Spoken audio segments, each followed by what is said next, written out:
स्वागत है affected Toons में। तैयार हो जाइए मस्ती के लिए। कहानी है उजाला नगर के धर्मराज की, जिसने अपनी मेहनत और ईमानदारी से फैक्ट्री खड़ी की।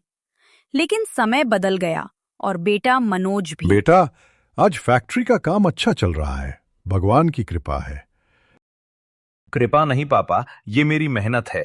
अब आपकी पुरानी सोच नहीं चलेगी। मनोज, ऐसे पिताजी से बात नहीं करते। माँ बाप को भी समझना चाहिए कि अब जमाना बदल। मनोज अब फैक्ट्री चलाता था, पर पिता की इज्जत करना भूल चुका था। देखो, ये है हमारे पिताजी, पुराने जमाने के आदमी, जिनकी सोच से फैक्ट्री डूबने वाली थी। बेटा, ऐसा मत बोलो। मैंने जिंदगी भर तुम्हारे लिए काम किया है। हाँ, और नुकसान भी कराया। अब वक्त मेरा है पापा। उस दिन धर्मराज का दिल टूट गया। शाम का समय, धर्मराज आंगन में टहल रहे थे। अचानक फिसल जाते हैं। बेटा, उठाओ मुझे। अरे पापा, अब गिरना भी शुरू कर दिया। उठो खुद ही।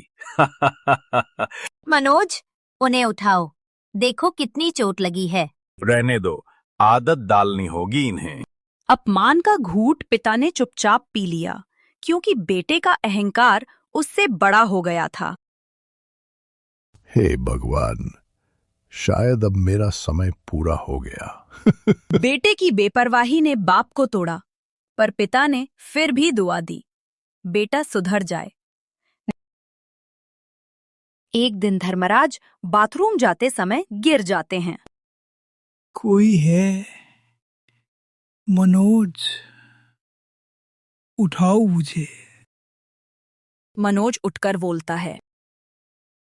चिल्लाने दो, सुबह तक चुप हो जाएंगे।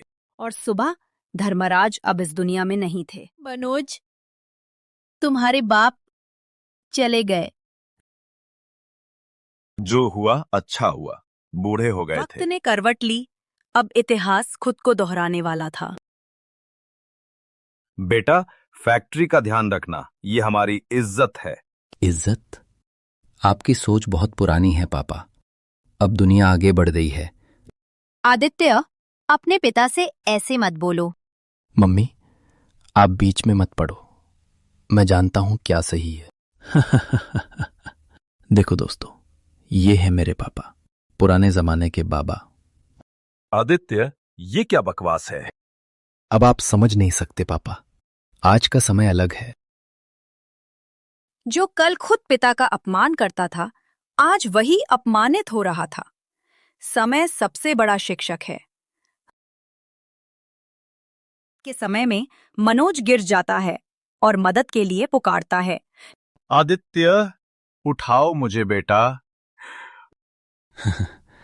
अब इन बातों का कोई फायदा नहीं पापा, आराम करो। धर्मराज की आत्मा जैसे आसमान से देख रही थी। जैसी करनी वैसी भरनी।